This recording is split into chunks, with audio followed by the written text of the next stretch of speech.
Hello dear students, so in this video we will discuss nuclear chemistry. Nuclear chemistry is an extended part of chemical kinetics chapter. ठीक है, particularly nuclear chemistry में हमें radio activity और उसके application को discuss करना है. ठीक है, तो चलिए स्टार्ट करते हैं. Will start with radioactivity. So what is radioactivity? देखो, radioactivity is spontaneous emission of some subatomic particles from an unstable atomic nucleus.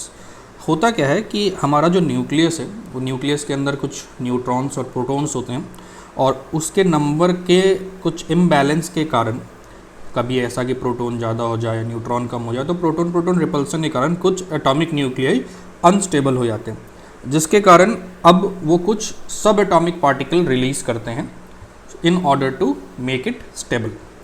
So in any nucleus जिसमें प्रोटॉन प्रोटॉन रिपल्सन जो है वो ज़्यादा strong हो जाता है. Actually proton proton repulsion तो होता ही है, बट उसके अंदर स्ट्रॉन्ग न्यूक्लियर फोर्स होता है जो उनको आपस में होल्ड करके रखता है.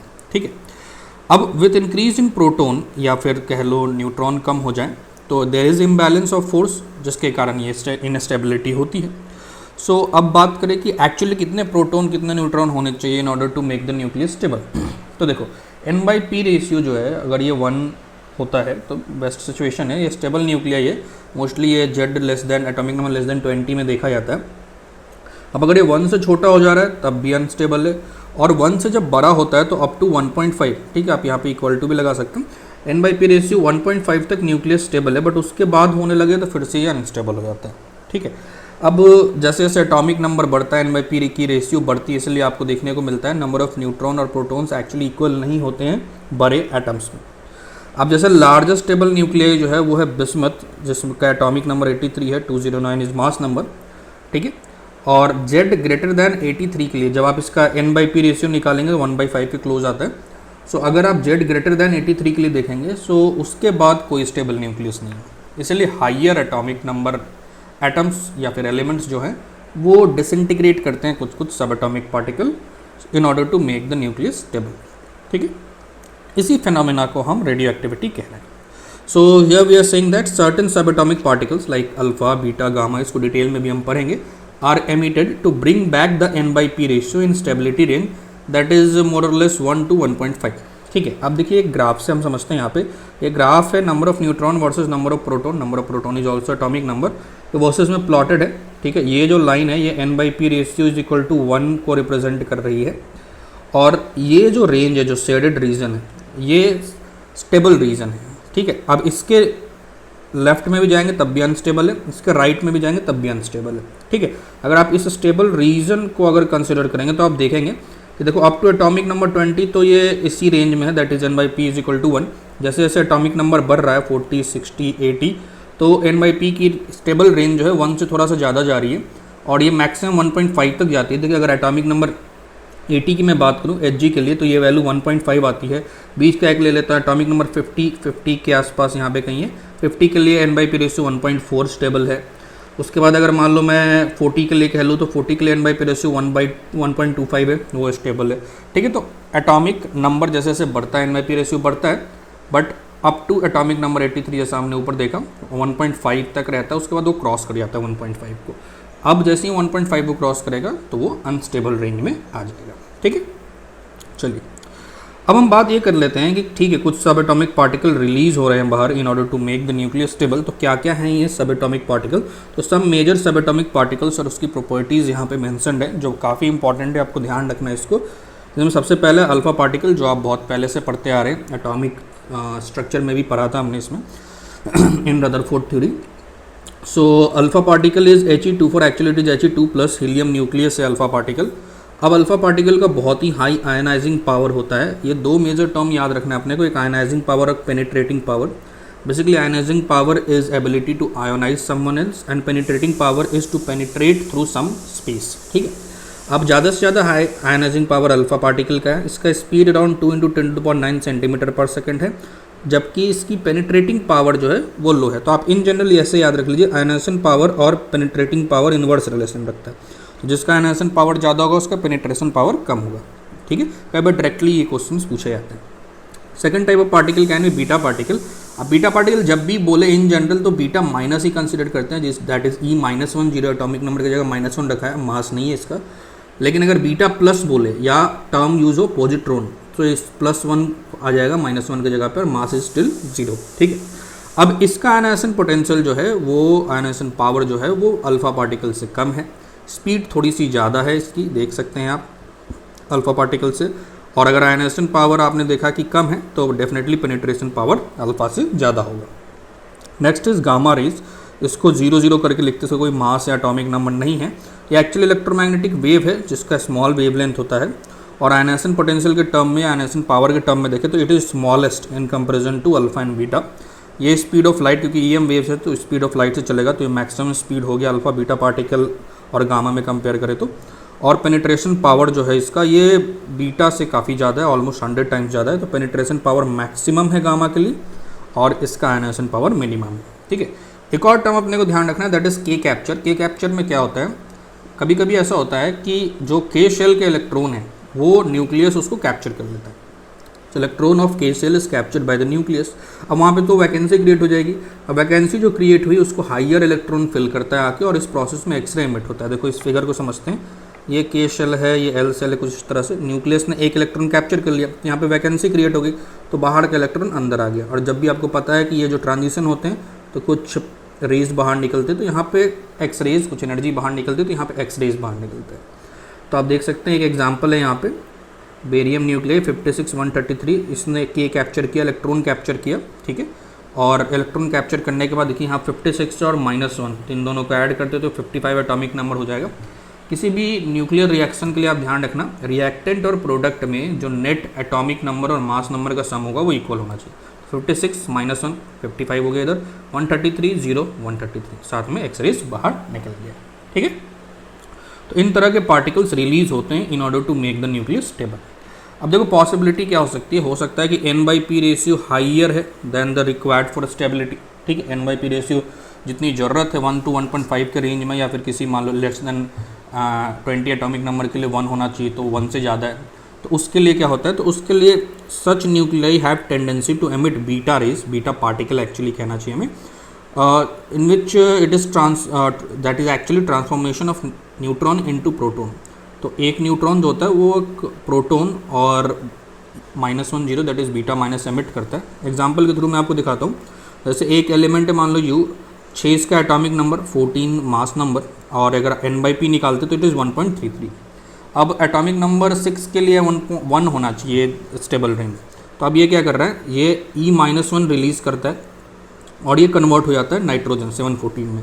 अब नाइट्रोजन 714 में देखोगे तो 7 प्रोटॉन 7 न्यूट्रॉन, N/P रेशियो अब आ गया है 1, तो ये स्टेबल रेंज में आ गया है।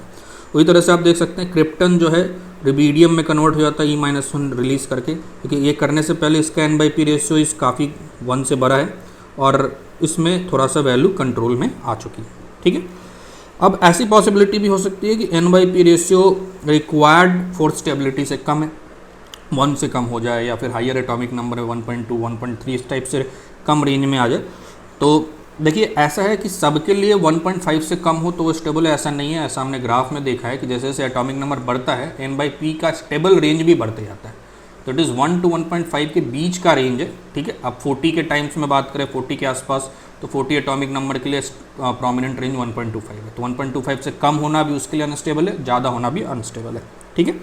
तो अब यहाँ पर हम बात कर रहे हैं कि N/P रेशियो अगर लोअर है रिक्वायर्ड वैल्यू से तब क्या करते हैं। ऊपर देखा हमने कि अगर हाइयर है तो बीटा पार्टिकल निकाल देता है, और अगर लोअर है तो N/P रेशियो को हमें बढ़ाना है और उसके लिए ये अल्फ़ा पार्टिकल यूजुअली निकालता है।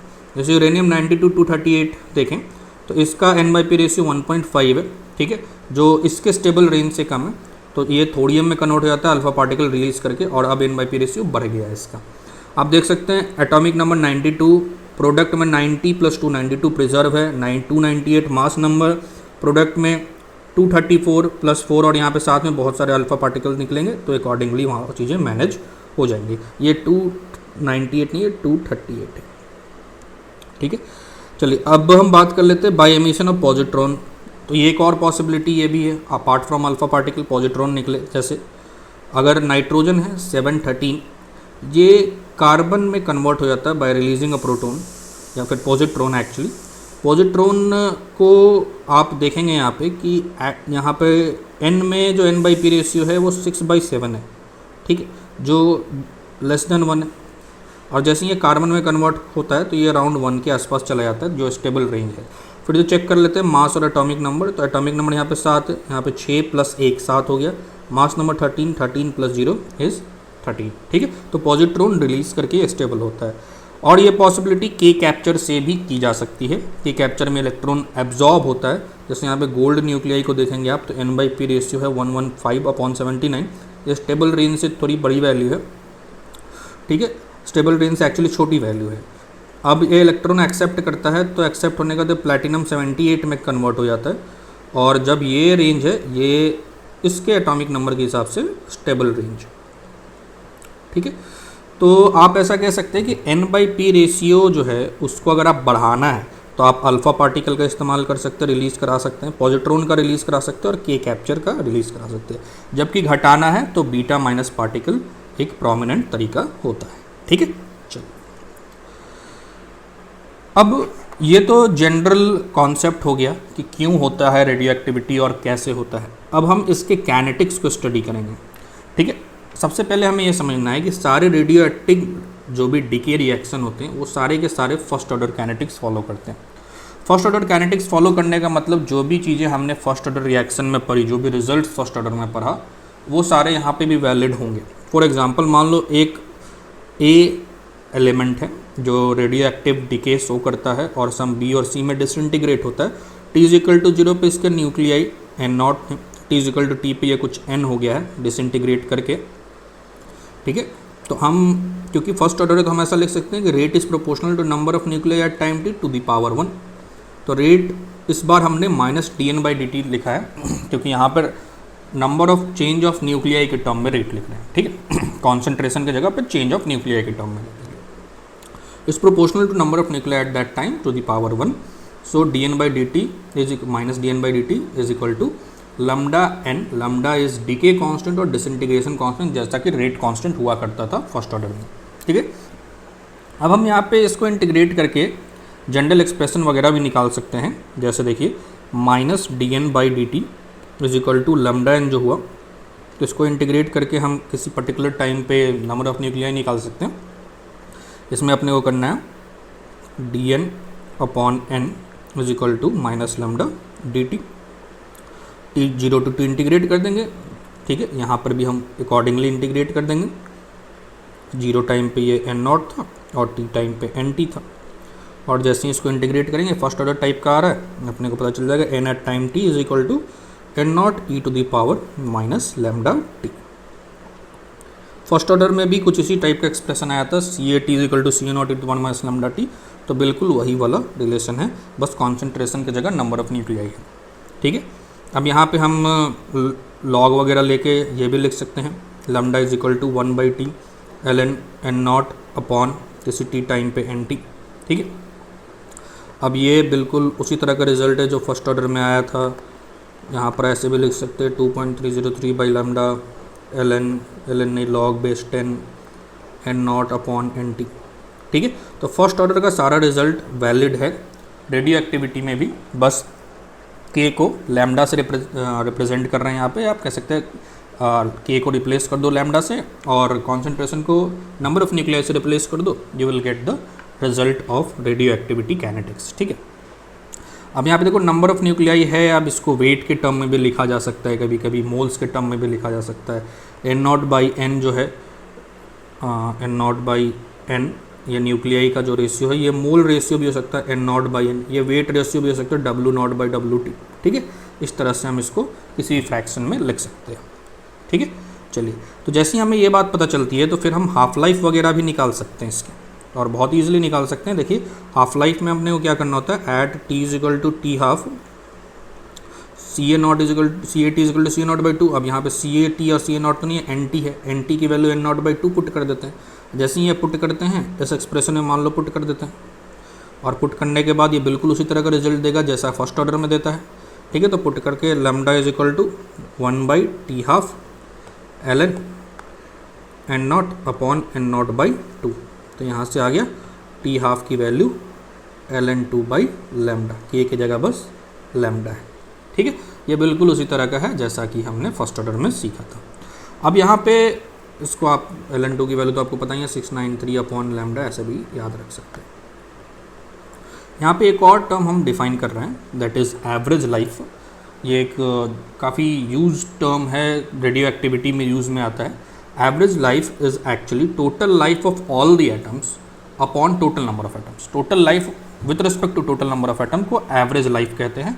और इसको इंटीग्रेट करने के लिए अपने को, तो इसकी वैल्यू निकालने के लिए हम जनरल एवरेज निकालने का जो इंटीग्रेशन मैथमेटिक्स में होता है हम वैसे काम कर सकते हैं।